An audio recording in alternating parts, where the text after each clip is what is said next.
Fitch rating. नमस्कार दोस्तों, हाल ही में फिच रेटिंग ने भारत की अर्थव्यवस्था को लेकर एक अहम फैसला किया। उन्होंने भारत की क्रेडिट रेटिंग को ट्रिपल बी पर बरकरार रखा है। अब सवाल उठता है, ये ट्रिपल बी आखिर होता क्या है? और इससे भी बड़ा सवाल, फिच को भारत में ऐसा क्या दिखाई दे रहा है कि वह हमारे ग्रोथ स्टोरी पर इतना भरोसा कर रहा है? आइए इसे गहराई से समझते हैं। फिच रेटिंग क्या है? फिच रेटिंग, मूडीज और स्टैंडर्ड्स एंड पुअर्स, ये तीनों मिलकर दुनिया की सबसे बड़ी क्रेडिट रेटिंग एजेंसीज मानी जाती हैं। इनका काम है किसी देश की साख, क्रेडिट वर्दीनेस को मापना। यानी अगर कोई देश अंतर्राष्ट्रीय बाजार से कर्ज लेता है तो क्या वह समय पर चुका पाएगा या नहीं।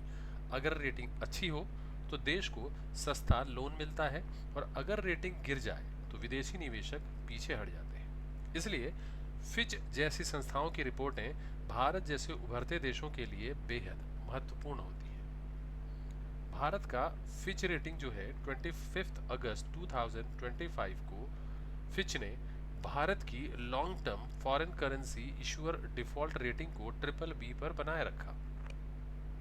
यह अभी भी इन्वेस्टमेंट ग्रेड कैटेगरी है, मतलब भारत निवेश के लिए सुरक्षित माना जाता है, हालांकि लोएस्ट इन्वेस्टमेंट ग्रेड पर।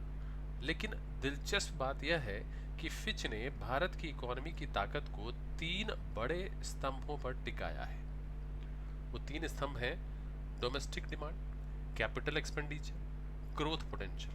अब इन तीनों आधार स्तंभों को एक एक करके समझते हैं। सबसे पहले डोमेस्टिक डिमांड। यह भारत की अर्थव्यवस्था का इंजन कहा जा सकता है। भारत की 1.4 अरब आबादी केवल एक संख्या नहीं है दोस्तों, यह एक बाजार है, मार्केट है। अमेरिका या यूरोप में मंदी आए तो वहां के लोग खर्च कम कर देते हैं, लेकिन भारत में 60% जीडीपी का खुद डोमेस्टिक कंजप्शन यानी घरेलू मांग से आता है। हमारी मिडिल क्लास तेजी से बढ़ रही है, गांव में भी खपत की क्षमता बढ़ रही है। युवा पीढ़ी शिक्षा, तकनीकी, यात्रा, स्वास्थ्य और घर गाड़ी जैसी चीजों पर ज्यादा खर्च कर रही है। इसका नतीजा यह है कि चाहे दुनिया में कितना भी ग्लोबल स्लोडाउन हो, भारत की ग्रोथ इंजन उसकी डोमेस्टिक डिमांड से चलती रहती है। फिच ने साफ कहा है कि भारत की यही घरेलू मांग हमारी सबसे बड़ी ताकत है।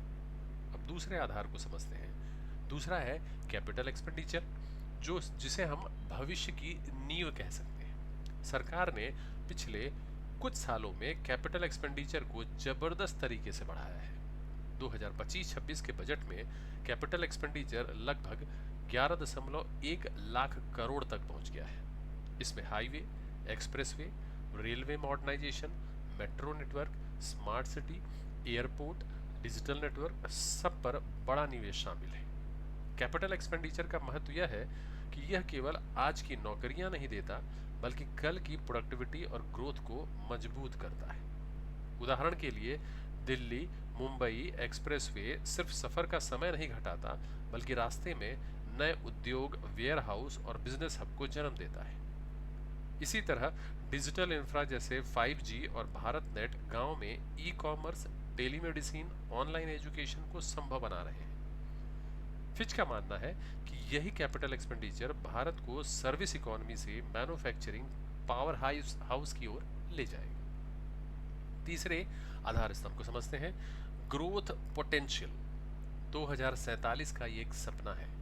अब बात करते हैं तीसरे स्तंभ की, ग्रोथ पोटेंशियल। इसका मतलब है कि देश की सबसे लंबे समय तक तेज गति से आगे बढ़ने की क्षमता।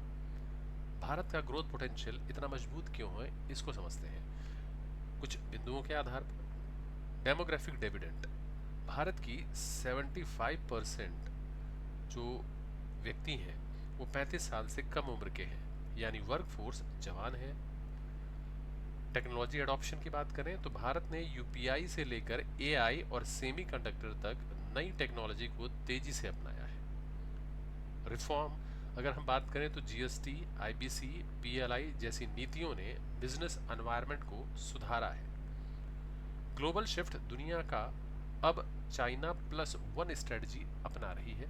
इसका मतलब है कि सिर्फ चीन पर निर्भर न रहकर भारत जैसे देशों में निवेश करना एक अच्छा विकल्प माना जा रहा है। फिच का कहना है कि ये सभी कारण मिलकर भारत को आने वाले 20-25 साल तक सबसे तेजी से बढ़ती बड़ी अर्थव्यवस्था बनाए रखेंगे। लेकिन फिच ने कुछ चैलेंजेस भी बताए हैं और उसके लिए सावधानियां भी जरूरी हैं। लेकिन दोस्तों, हर कहानी में कुछ मुश्किलें भी होती हैं। फिच ने चेतावनी दी है कि भारत का फिस्कल डेफिसिट और पब्लिक डेब्ट अभी भी ऊंचा है। जॉब क्रिएशन और स्किल डेवलपमेंट सबसे बड़ी चुनौतियां हैं। एक्सटर्नल रिस्क जैसे अमेरिका की प्रोटेक्शनिस्ट पॉलिसी, ग्लोबल मंदी या ऑयल प्राइसेस भारत पर असर डाल सकते हैं। यानी हमें ग्रोथ स्टोरी को टिकाऊ, सस्टेनेबल बनाए रखने के लिए रिफॉर्म और ह्यूमन डेवलपमेंट पर लगातार ध्यान देना होगा। अब हम ग्लोबल सिग्निफिकेंस क्या है इसके बारे में बात करें अगर, तो भारत पर दुनिया की नज़र है। आज दुनिया भर के इन्वेस्टर और थिंक टैंक मानते हैं अगर हमें आने वाले 20 सालों में ग्रोथ चाहिए तो हमें भारत में निवेश करना ही होगा, क्योंकि भारत एक कंजप्शन पावर हाउस है, क्योंकि भारत एक इन्वेस्टमेंट मैग्नेट है, क्योंकि भारत एक फ्यूचर ग्रोथ इंजन है। फिच का फैसला केवल एक रेटिंग नहीं है, यह एक ग्लोबल रिकॉग्निशन है कि भारत का भविष्य उज्जवल है। दोस्तों, यह रेटिंग केवल एक आंकड़ा नहीं है, यह उस सपने की झलक है जो भारत को 2047 तक एक डेवलप्ड नेशन बना सकता है।